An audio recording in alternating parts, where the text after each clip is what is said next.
Buenas noches. Retomo hoy las transmisiones por Facebook Live.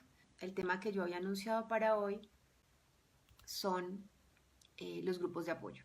Es mi primera vez transmitiendo desde mi página y no desde mi perfil personal, así que aunque asumo que todo funciona más o menos igual, pues de todas maneras es nuevo, no lo he hecho nunca y por eso también estoy como un poco, quiero asegurarme de que todo está funcionando bien. Como les decía, el tema de hoy son los grupos de apoyo para las familias que educan en casa. Entonces, hay familias que han educado en casa solas, sin conocer a otras familias, incluso sin saber que otras familias se educan en casa. Ahora es menos común porque ahora por todas partes se encuentra uno con gente que está educando en casa, pero las familias que educaron en casa hace 15, 20 o 30 años, muy seguramente lo hicieron solas, no tuvieron grupo, no conocieron ni siquiera una familia más que educar así. Y yo realmente admiro la valentía de estas familias porque lanzarse a esta aventura sin compañía puede dar mucho miedo. Sin embargo, en esta época en la que esto está más extendido, pues las familias arrancan o a considerar la posibilidad de educar en casa o empiezan a educar en casa, sacan a sus niños del colegio o nunca los matriculan, pero no falta el momento en el que se sienten solas y empiezan a pensar que sería rico poder conocer a otras familias que también estuvieran educando en casa por muchos motivos, para poder hablar un lenguaje común, para encontrar a alguien que los comprenda un poco, porque en general nuestro entorno no nos entiende, para que los niños conozcan a otros niños educados en casa, porque para un niño educado en casa estar rodeado solo de niños de colegio puede ser un poquito complicado o puede ser aburridor porque no están disponibles entre semana o puede ser un poco conflictivo porque los niños no entienden por qué el niño no va al colegio. Entonces, las familias en general se sienten solas, quieren compañía y quieren encontrar a otras familias que eduquen en casa. De esta manera surgen los grupos de apoyo, cuando las familias empiezan a encontrarse entre ellas y a hacer cosas juntos. Entonces, con dos o tres familias que ya se hayan conocido y hayan comenzado a andar juntas, ya se está formando un grupo de apoyo. En este momento y en Colombia, y yo creo que ya a nivel casi mundial, existen muchos grupos de apoyo y hay distintos tipos de grupos de apoyo. Entonces están los grupos pequeños de familias del barrio o de la ciudad, son como más locales, como más regionales. De pronto estos grupos se unen para una actividad académica específica, una actividad específica de aprendizaje y ese tipo de grupos se convierten en una comunidad de aprendizaje. ¿Sí? Son familias que se juntan con un fin específico de aprendizaje para realizar una actividad específica. O ya hay grandes redes que pues son algo más grande, de cierta manera agrupan otros grupos más pequeños, tienen un carácter más global, muchas veces son como de carácter nacional. O también se identifican con una filosofía específica y agrupan a muchas familias que se alinean con ese tipo de filosofía. Entonces, son como los tipos de grupos de apoyo que pueden existir y cada grupo, independiente de si es grande, chiquito, comunidad de aprendizaje, va definiendo su manera de funcionar y su manera de organizarse, qué estructura van a tener si tienen estructura y qué tipo de actividades van a hacer. Entonces, más o menos hablando como los distintos tipos de grupo que pueden existir, hay grupos abiertos y grupos cerrados, empecemos por ahí. Entonces, los grupos cerrados son los grupos que tienen como una condición para participar en ese grupo. Pueden ser grupos que cobren una cuota de afiliación, pueden ser grupos en los que solo pertenezcan o se acepten personas que sean de una cierta religión o eduquen en casa de una cierta manera o tengan intereses en un tema específico. Digamos, una comunidad de aprendizaje, pues solo entrarán las personas que van con el interés de trabajar en esa actividad de aprendizaje que promueve esta comunidad. Entonces, esos serían como los tipos de grupos cerrados o las razones por las que puede ser cerrado un grupo. Y el otro son los grupos abiertos en los que más o menos todo el mundo es recibido, no existen criterios de selección. En cuanto a estructura, hay grupos con más estructura que otros. Por lo general, los grupos se dan porque hay familias que se quieren juntar y porque hay una o varias personas que toman como el liderazgo. En ese caso, esas personas que están liderando forman como una especie de equipo coordinador, digamos. Podría tener ese nombre, podría llamarse equipo motor, bueno, cada quien le pone el nombre que quiera. Entonces, ya que el hecho de que exista un equipo coordinador, pues ya eso le da una especie de estructura. Entonces, están quienes coordinan y está el resto de la gente que se beneficia de las tareas de estos y que colaboran en cosas específicas. El grupo podría funcionar, digamos, siendo ese equipo coordinador el que toma las decisiones y decide para dónde va el grupo, o siendo los miembros del grupo los que toman las decisiones y quieren para dónde va el grupo y el equipo coordinador se encarga de tomar acciones para que esos lineamientos que decidieron entre todos los miembros se cumplan. O puede haber grupos sin equipo coordinador, como ya lo dije. Entonces, estos son como los tipos de estructura que se le pueden dar. Hay grupos muy estructurados, con roles específicos, con jerarquías. Yo no conozco muchos de esos grupos porque como no es mi estilo, no es el tipo de grupos que promuevo, pero sé que existen y para esas personas funciona bien y eso pues da cierto orden, restringe también algunas cosas, pero bueno, cada quien está en el grupo en el que se siente cómodo y al que le parece que le funciona. ¿Qué más tengo yo para contarles? Bueno, actividades, las actividades pueden ser más espontáneas o pueden ser más planeadas. Imagino que esto también tiene que ver con la estructura que se haya decidido.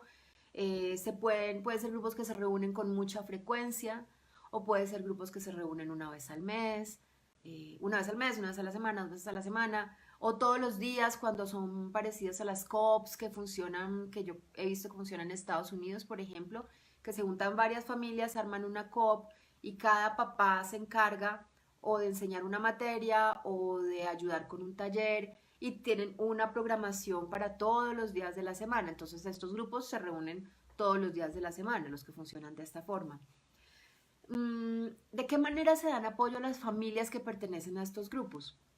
Pues principalmente mediante la interacción, o sea, el espacio para encontrarse es como el gran apoyo, la base de todo el apoyo que se dan en estos encuentros que se pueden dar de manera presencial o se pueden dar de manera virtual. Se comparte información,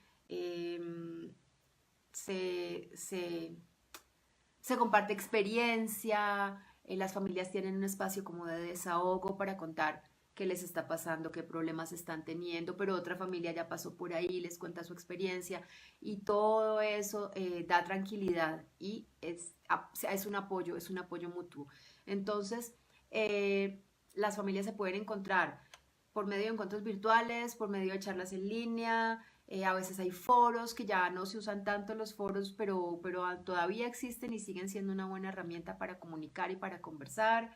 O hay reuniones de padres solo para conversar sobre temas específicos, o hay encuentros para niños o para jóvenes, o hay encuentros para toda la familia. Se planean excursiones, se arman clubes, también se pueden organizar para hacer actividades comunitarias o actividades de voluntariado. A veces también estos grupos hacen las gestiones para conseguir descuentos específicos por grupo en ciertos sitios, museos, exposiciones, cosas de ese estilo. Y a veces incluso cuando es un grupo grande y ya tienen chicos grandes que están a punto de terminar digamos, su vida escolar, les hacen fiesta de graduación, les hacen el prom. Bueno, las familias al juntarse pues unen esfuerzos y son muchas las cosas que pueden hacer para apoyarse entre ellos por medio del grupo. Se puede pertenecer a uno o a varios grupos. Normalmente, pues uno está buscando cosas y de pronto un grupo no le da todo lo que está buscando. Entonces, pues pertenece a uno que le da esto y a otro que le da esta otra cosa y se puede estar en varios. Muy pocos grupos que yo conozco son tan cerrados como para decir si usted está aquí y no puede estar en ninguna otra parte. No creo que eso sea sano, que no creo que un grupo que haga eso sea sano. Yo creo que un grupo sano es un grupo que no busca acaparar, sino que busca propiciar y animar a las familias a que encuentren los espacios en los que se sientan más cómodos. ¿Qué ventajas tiene pertenecer a un grupo de apoyo? Bueno, creo que ya las he dicho un montón de veces, pero aquí voy otra vez. Entonces, pertenecer a un grupo de apoyo puede tener como ventaja sentirse acompañados, que es tan necesario, encontrar familias que piensen parecido, eh, por medio del grupo uno encuentra posibilidades de socialización tanto para los niños como para la familia completa, para los padres, para las mamás. Con las mamás de digamos, de mi grupo, con las que crecieron mis hijos, con las que nos reuníamos varias veces a la semana, solíamos decir que esas reuniones entre nosotras nos habían ahorrado muchísimas horas de psicoterapia, porque poder hablar con otras mamás y sacar lo que nos estaba pasando y desahogar las angustias y escucharlas a ellas, escuchar sus consejos o sus experiencias, o como les decía ahorita, yo ya pasé por ahí, lo manejé de esta manera, o no, pero no te preocupes, eso es pasajero. Uf, eso da muchísima tranquilidad. Entonces, esa posibilidad de socialización para los padres también es súper importante. Para los niños, evidentemente, pues los niños, si tienen amigos con quien jugar y además son niños que tienen una vida parecida a ellos y los van a ver más seguido y no van a tener que esperar solo los fines de semana, pues eso lo disfrutan un montón. También pertenecer a un grupo permite realizar actividades que tal vez de forma individual o en solitario no son tan chéveres. Entonces, deportes de equipo, por ejemplo. Si no hay con quién más armar un equipo, ¿cómo juega uno un partido de fútbol? Entonces, si tenemos un grupo, de pronto sí se pueden armar dos equipos y se arma un partido. O, o paseos, o excursiones, ese tipo de cosas, recorridos turísticos o fiestas. Bueno, estas cosas que se necesita masa crítica, mucha gente, o pues por lo menos más gente que mi papá, mi mamá, mi hermanita y yo, para poderlos disfrutar mejor. Cuando las familias se juntan, esta es otra cosa que yo sí creo que es una ventaja, logran mayor visibilidad, son menos desconocidas. Y esta visibilidad ayuda para hacer solicitudes, para pedir tarifas especiales para grupos, para hacer peticiones ante entidades. Una familia sola o dos familias se juntan y van a hacer una solicitud y de pronto no les hacen mucho caso, pero si ven que es todo un grupo el que está pidiendo algo, pueden tener una mejor respuesta. También pertenecer a un grupo o hacer parte de un grupo le da a uno sentido de pertenencia. Si es un grupo pequeño, pues bien. Si es un grupo regional, da más. Si es un grupo más global o nacional, pues se siente uno parte de algo grande, de algo en lo que hay más gente, de algo en lo que somos muchos, muchos que estamos creyendo en lo mismo. Entonces eso puede parecer como yo puedo vivir sin eso, pero da paz, da tranquilidad, da fortaleza. Entonces sentido de pertenencia es algo que los grupos dan. Y evidentemente permiten construir comunidad. Entonces, cuando uno construye comunidad, no está buscando solo el beneficio personal, está involucrándose en algo que va más allá de buscar solo para mí, sino que va a formar un grupo y buscar cómo nos beneficiamos como grupo, cómo cada uno puede realizar acciones o aportar de manera que todo el grupo se beneficie y los que vienen llegando al grupo también se beneficien, y si de pronto yo salgo, dejé algo sembrado. ¿Cómo se arma un grupo de apoyo? ¿Qué recomendaciones puedo yo darles para armar un grupo de apoyo? Primero, pensar, identificar qué es lo que están buscando, qué quieren, qué tipo de grupo quieren, para qué lo quieren. Ya sabiendo qué están buscando, traten de encontrar familias que estén buscando lo mismo, que tengan al menos los mismos intereses. Y no tienen que ser muchas para empezar, tal vez tenemos intereses muy específicos y no vamos a encontrar un montón de gente que quiera lo mismo. Pero tratar de encontrar, así sean pocas, familias que estén buscando lo mismo. Ya teniendo unas familias identificadas, lo que sigue es pues vamos a juntarnos y a conversar. Si yo soy la que quiero armar el grupo y la que estoy buscando los elementos, entonces les presento mi propuesta, les cuento qué es lo que quiero. Esto podría ser, digamos, por mail o por WhatsApp, pero sí es bueno que luego de esta primera comunicación se organice una primera reunión donde realmente se conozcan, se encuentren, todos hablen, cuenten, propongan ideas o expongan lo que están pensando y digamos, listo, ok, armemos un grupo, entonces si queremos pongámosle un nombre o pensemos qué objetivos vamos a tener con este grupo. Ya empieza el trabajo de grupo y habría que establecer tareas, habría que, dependiendo de lo que se quiera hacer con este grupo, asignar responsabilidades y pues bueno, un grupo se trata de realizar actividades, entonces ya después de haber definido como las bases, pues se puede empezar a programar actividades, a diseñar una agenda o un calendario y mirar, también definir de qué manera se van a comunicar, decidir si va a ser un grupo abierto, si va a ser un grupo cerrado. Bueno, todo esto va como en esa conversación inicial. Entonces, digamos que esas serían como mis recomendaciones para comenzar. La mayoría de veces, también otra recomendación que yo doy es que hagan unas reuniones iniciales sin mayores pretensiones, que no piensen que encontré entre dos familias, nunca había hablado con ellas, pero las encontré, les mandé un WhatsApp, nos vamos a juntar y de esta reunión vamos a salir con toda una programación armada, con objetivos, misión, visión, porque no nos conocemos. Entonces, empezar sin mayores pretensiones de organización, empezar a encontrarse para que se conozcan. Entonces, esa es como una recomendación que yo también doy. Cuando ayudo a armar un grupo regional, por ejemplo, cuando en familia o a mí o a mi correo personal han llegado como, personas que han escrito mensajes diciendo, quiero saber si hay familias en tal ciudad, quiero saber si hay un grupo en esta ciudad, y no hay grupo, guardando los datos de estas personas que se comunicaron conmigo, y cuando yo veo que hay 3, 4, 5 o 10, les escribo un mail a todas, bueno, ahora por WhatsApp, y les digo, ustedes todos viven en la misma ciudad, ¿qué tal si se juntan y arman un grupo? Y en ese momento lo que les digo, hagan una primera reunión, pongan fechas, cojan un lugar, júntense y conózcanse. Conversen, conozcan a los niños de los otros, escuchen las historias de los otros, escuchen las razones por las que están educando en casa, comiencen como a encontrar puntos en común, cosas que los identifiquen entre ustedes y hagan esto varias veces, empiecen a formar como vínculo, como amistad entre ustedes, que los niños ya identifiquen al otro niño y hayan disfrutado el juego. Y en el momento en que ya hay como una amistad o un inicio de amistad, es mucho más sencillo pensar en empezar actividades. Porque ya también hemos hablado con los otros y sabemos ellos qué quieren y ellos saben qué queremos nosotros.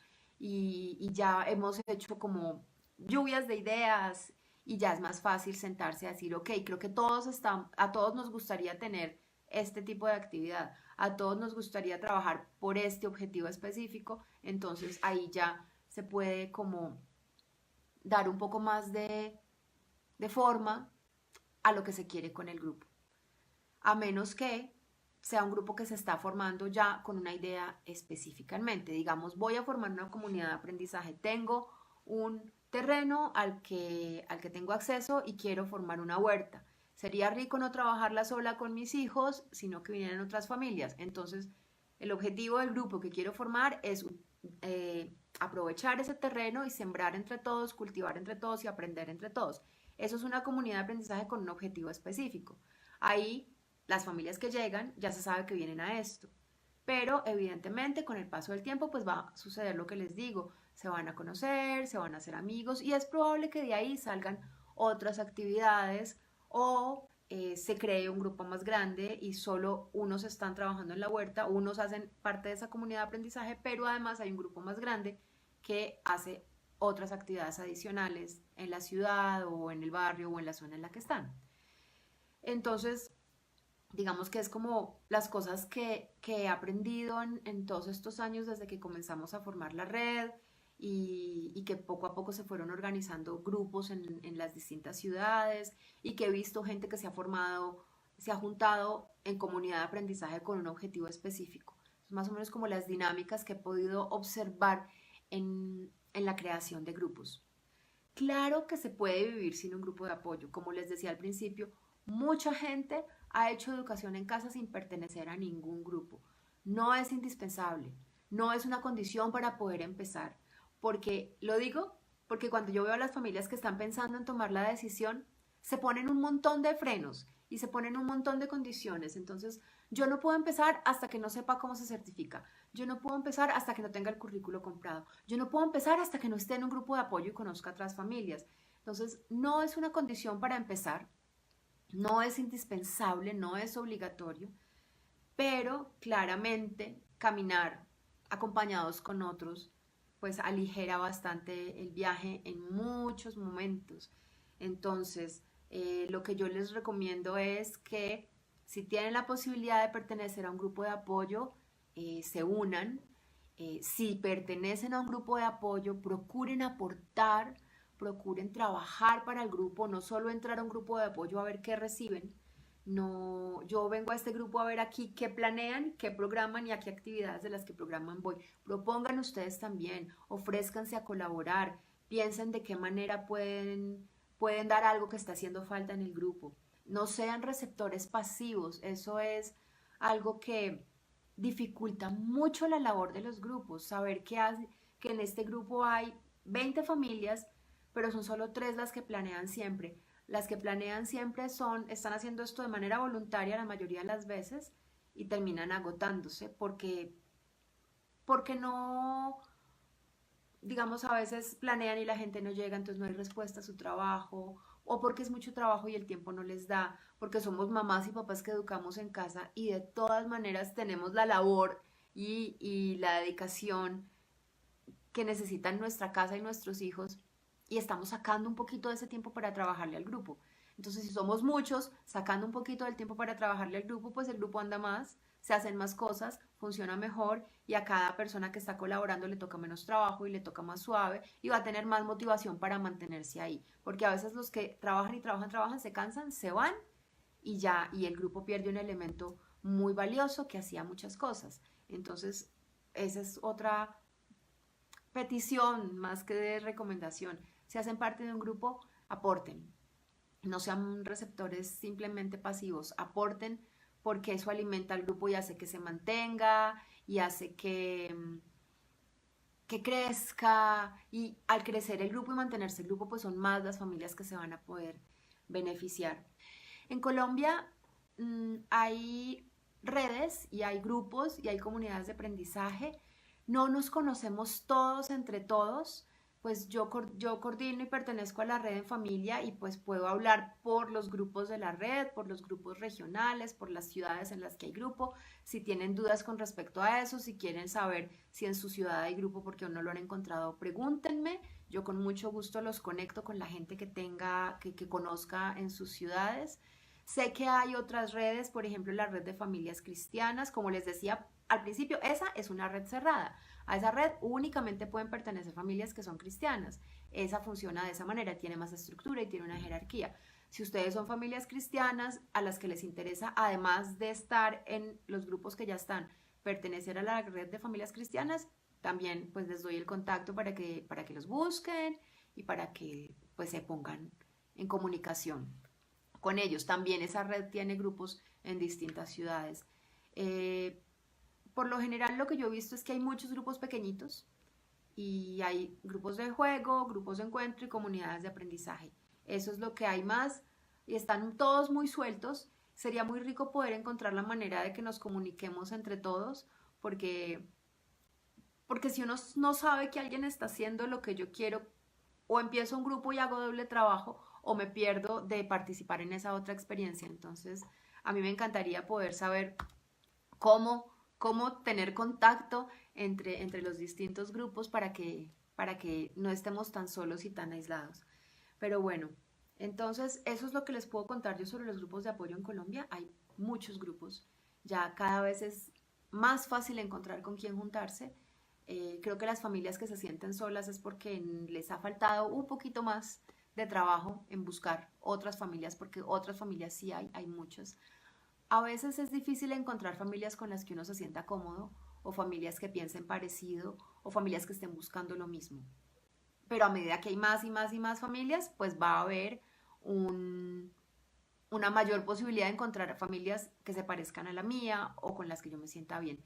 Dianis Lunita Morales me dice que te dé el contacto de la red cristiana. Sí, cuando termine el video te paso, pues te puedo pasar el Facebook o también te puedo pasar el contacto por interno de la persona que la coordina, con mucho gusto. Entonces, como les decía, cada vez es más fácil encontrar familias. Hablaba con alguien la semana pasada que me hizo muchas críticas al tema de la educación en casa y decía que los jóvenes, los niños y jóvenes que había conocido que eran educados en casa eran más o menos unos antisociales. Pero luego me dijo que los había conocido hace 30 años. Entonces, pues probablemente hace 30 años los pobres no tenían con quién comunicarse y sí es probable que hayan vivido muy aislados. Cada vez es más fácil superar esa dificultad, perdón, esa dificultad porque hay cada vez más familias educando en casa.